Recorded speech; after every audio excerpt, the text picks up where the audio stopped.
Ефір телеканалу АТР продовжує «Заман». Підбиваємо підсумки вівторка, 27 лютого. В студії для вас працює Софія Бляєва. Вітаю вас. Дивіться сьогодні у випуску. У масках з автоматами вночі. Російський спецназ рівно 4 роки тому захопив головні адмінбудівлі Криму. АТР продовжує цикл сюжетів про окупацію півострова Росією.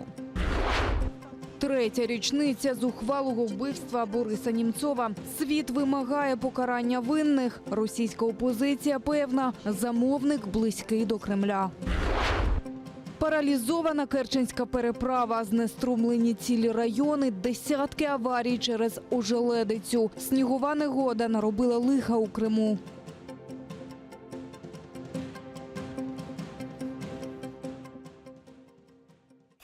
Чотири роки тому, у ніч проти 27 лютого, о 4:45 ранку до Ради міністрів і Верховної Ради Криму у Сімферополі увірвалися озброєні люди у касках і бронежилетах. Російські спецпризначенці захопили Кримський Радмін та парламент.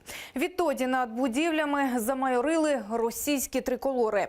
Вже по обіді депутати відсторонили голову Ради міністрів Криму Анатолія Могильова. В його крісло одразу ж сів тодішній лідер Руського єдинства Сергій Аксьонов. Тоді ж парламент Криму проголосував за проведення референдуму. Голосування фактично відбувалось під прицілом озброєних спецпризначенців. 27 лютого 2014-го у Криму. Далі без коментарів.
Здания Верховного Совета Крыма и Совмина Крыма были захвачены неизвестно. Мои переговоры с ними ни к чему не привели. Находящиеся там люди сказали о том, что они не уполномочены вести переговоры.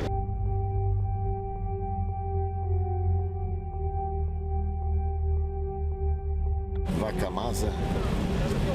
Они разгружались. Они тихонечко раз. Оружие. Как оружие? Мешки. Автоматы. Пистолеты.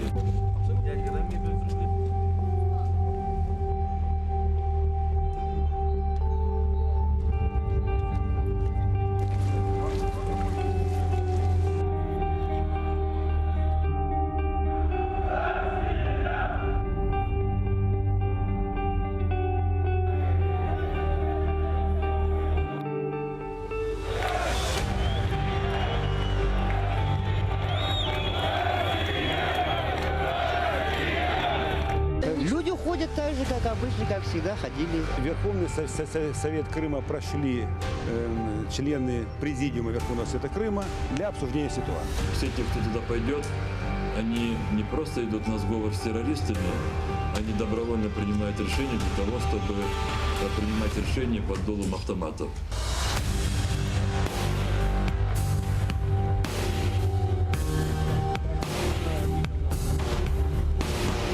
Всем спасибо за работу и поддержку. Честь имею.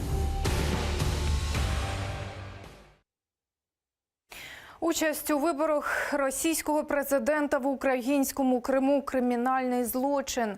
Про це заявив постійний представник президента в Автономній Республіці Крим Борис Бабін. І закликав мешканців Криму не брати у них участь як у якості виборців, так і працівників виборчих дільниць. Це політичне схвалення дій окупаційної влади, незалежно від того, за кого там хочете голосувати. Якщо ви прийшли на свою виборчу ділянку, ви все підтримуєте окупантів.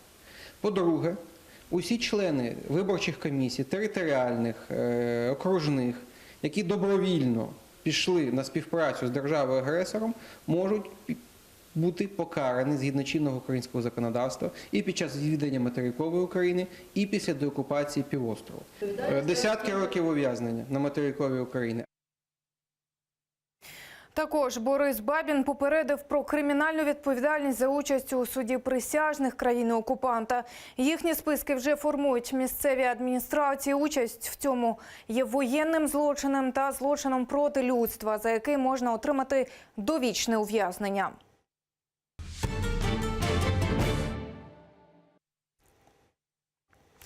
Слухання у так званій справі 26 лютого перенесли на 2 березня через те, що не прийшов один із адвокатів. Минулого тижня судді почали повторно вивчати процесуальні документи. Адвокати певні, у так званого слідства немає доказів участі підсудних у заворушеннях. Мустафу Дейерменджі, Алі Асанова, Арсена Юнусова, Іскендера Кантемірова та Іскендера Емірвалієва окупанти звинувачують у сутичках 4-річної давнини під Верховною Радою Криму. Тоді понад 10 тисяч кримських татар вийшли на мітинг, аби підтримати територіальну цілісність України. Зараз Асанов і Дейерменджі перебувають під домашнім арештом. Сегодня, к сожалению, опять отложили судебное заседание по так называемому делу 26 февраля в связи с тем, что один из защитников, Тимошевский, это защитник Арсена Юнусова, не смог явиться в судебное заседание в связи с тем, что участвует в другом заседании. Следующее судебное заседание у нас назначено на 2 марта 10 часов. Надеюсь, все явятся. Правозахисники і родичі шукають Олега Сенцова. Вони сумніваються, що він досі перебуває у колонії на Уралі. Нещодавно російська правозахисниця Яна Гончарова написала Олегу листи підтримки. Однак сьогодні Федеральна служба виконання покарань надала відповідь, що листи не можуть бути доставлені адресату, бо його немає в колонії. Сестрі Олега Сенцова Наталії Каплан у чергове в колонії відмовилися підтвердити або спростувати, що Олег перебуває у них. Я пока ни с чем это не связываю, я хочу понять, в чем дело. До сих пор исчезновения такие Олега заканчивались очень плохо. Его условия содержания ухудшались и ухудшались. Он может быть в больнице, его могли увезти. Нет, у меня такой информации не было о возможном обмене. Я не вижу никаких движений в плане обмена. Бранець Кремля, український журналіст Роман Сущенко побачився з дружиною та донькою. Про це повідомив російський адвокат Марк Фейгін. За його словами, побачення у московському СІЗО Лефортово тривало близько години. Це швидше за все останнє побачення перед судом. Коли саме почнеться суд, адвокат не уточнює. Кореспондента Укрінформу у Франції Романа Сущенка затримали 30 листопада 2016 року у Москві. Його звинувачують у шпигунстві.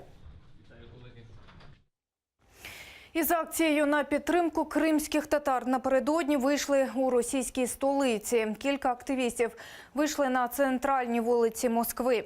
У руках тримали плакати, в яких засуджували заборону Меджлісу, війну в Україні, розв'язану Путіним, окупацію півострова, переслідування кримських татар за релігійною ознакою та закликали звільнити політв'язнів та надати кримським татарам статус корінного народу півострова. День начала оккупации Крыма путинскими войсками. И это день начала сопротивления крымчан, крымских татар и украинцев этой оккупации. В этот же день появились первые узники 26 февраля, Чийгоз, Асанов, Дейерменджи. Ахтем Чийгоз сейчас уже на свободе, и мы верим, что скоро и остальные политвязни будут на свободе благодаря санкциям, благодаря какому-то нашему общему участию.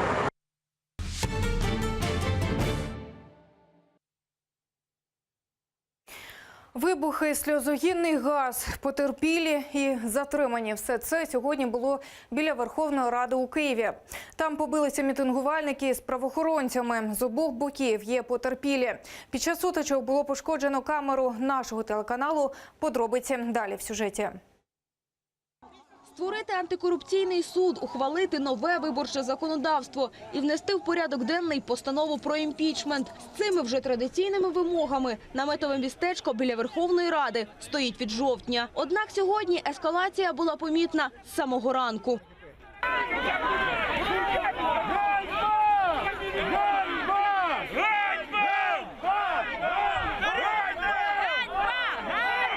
Сутичка починається після того, як мітингувальники намагаються підпалити шини біля кордону силовиків.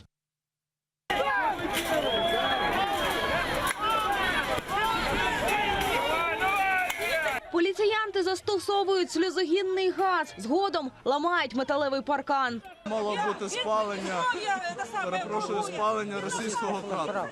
Під час сутички у камеру оператора телеканалу АТР поцілили каменем.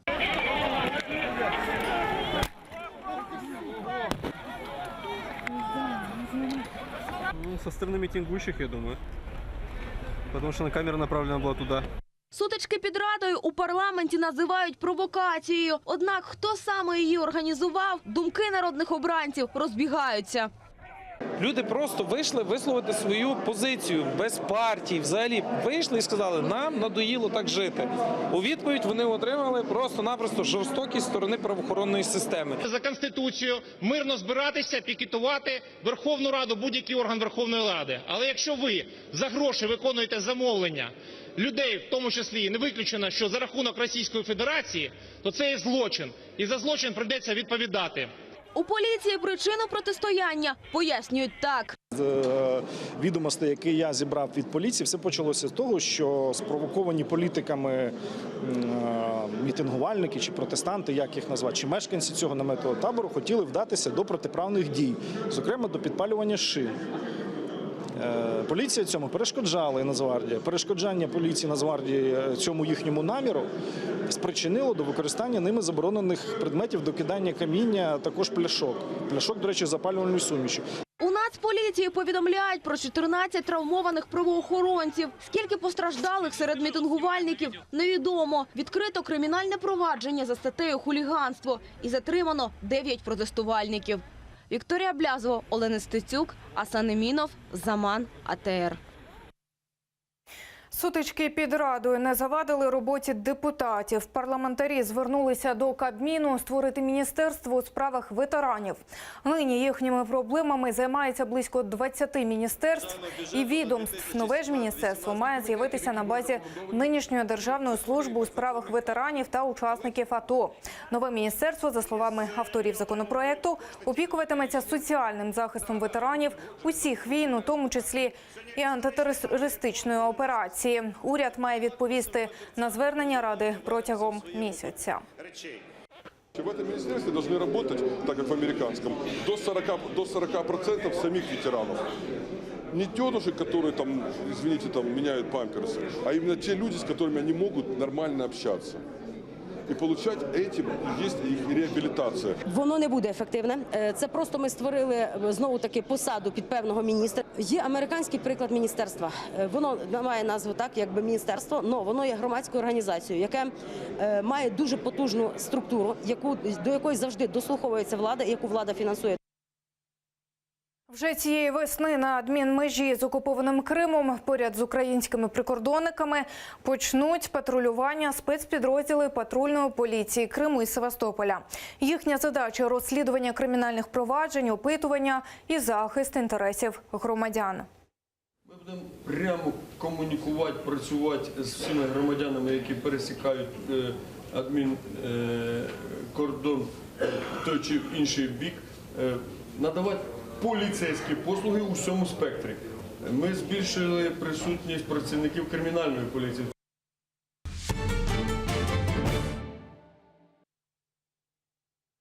Держдеп США вимагає від російської влади негайно покарати винних у смерті Бориса Німцова, якого вбили рівно 3 роки тому. Цього ж вимагають і російські опозиціонери. Вони певні, замовник близький до Кремля.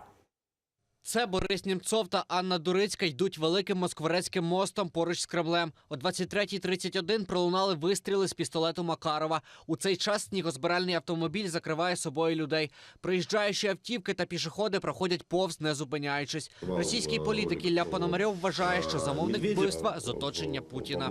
Но в чем это дело совершенно не закрыто. И, соответственно, про это говорят вот адвокаты, про это говорит общество, про это говорит оппозиция. Это вопрос с заказчиками. И вопрос с заказчиками еще предстоит рассматривать в будущем, безусловно. Я думаю, что это один из руководителей администрации президента Путина. За версією слідства, Німцова вбили з корисливих мотивів. Замовники пообіцяли виконавцям 15 мільйонів рублів. У липні Московський окружний військовий суд оголосив вирок 5 особам, причетних до вбивства політика. Зауру Дадаєву, колишньому бійцю батальйону «Північ» МВС Чечні, який стріляв у Німцова, дали 20 років колонії суворого режиму. Організатором вбивства назвали Руслана Мухудінова, колишнього офіцера батальйону «Північ». Звинувачення йому пред'явили заочно. Він вже 3 роки у розшуку. Замовник невідомий досі. В опозиції кажуть, слідство неповне. Правоохоронці не допитали командира батальйону, не знайшли пістолет. Фиктивное расследование. Пока у власти находится кремлевская власть, путинская, настоящего следствия быть просто не может. Изначально все это было подделано либо под чеченский след, либо под украинский след. Знайти відповідальних за вбивство вимагали і у російських містах. Вихідними тисячі людей вийшли на вулиці Москви, Санкт-Петербурга та ще близько 3 десятків російських міст на акцію пам'яті опозиціонера. Віктор Пономарьов, Нікіта Проскурін, Заман, АТР. Попри перемир'я у сирійській Східній Гуті надалі було чути обстріли. Припинення вогню анонсували ще напередодні, і поки невідомо, чи зможе до регіонів, де тривають запеклі бої, прибути гуманітарна допомога. Про цю та інші події у світі докладніше далі в сюжеті. Перемир'я триватиме щодня до 14-ї години. Це дозволить цивільним залишити район, який останнім часом жорстко бомбардують сирійські урядові сили. Радбез ООН тим часом вимагає негайно розпочати 30-денне перемир'я, бо ж за час 7-денних бомбардувань Східної Гути загинуло 5000 цивільних. $40 мільйонів на боротьбу з російською пропагандою. Саме стільки виділили Сполучені Штати Америки. Суму спільно узгодили Держдеп та Пентагон. Під час офіційного оголошення про початок програми прямо не називалася Росія. Але очевидно, що в першу чергу боротиметься з дезінформацією Кремля. Адже Вашингтон неодноразово звинувачував Москву у втручаннях у вибори та дезінформації. У Молдові оштрафували телеканал за трансляцію російських новин. Штраф 50 тисяч леїв, тобто понад 65 тисяч гривень. Канал штрафом не згоден і заявляє, піде до суду, а новини показуватимуть і далі. Зазначу, аби ухвалити закон, який протидіє російській пропаганді, навіть тимчасово відсторонили від обов'язків президента Ігоря Додона. Нові деталі кокаїнового скандалу. Російські ЗМІ розкопали, що наркотики з Аргентини до Росії доправляли на літаку, який обслуговує перших осіб держави. В управлінні справ президента РФ твердять, їхні літаки з цією справою ніяк не пов'язані. 400 кілограмів кокаїну у 12 валізах виявили в школі при посольстві Росії в Аргентині. Під час спецоперації наркотики поміняли на борошно і простежили рух багажу до Федерації. Його вартість – понад $50 мільйонів. Вероніка Іващенко, Заман, АТР.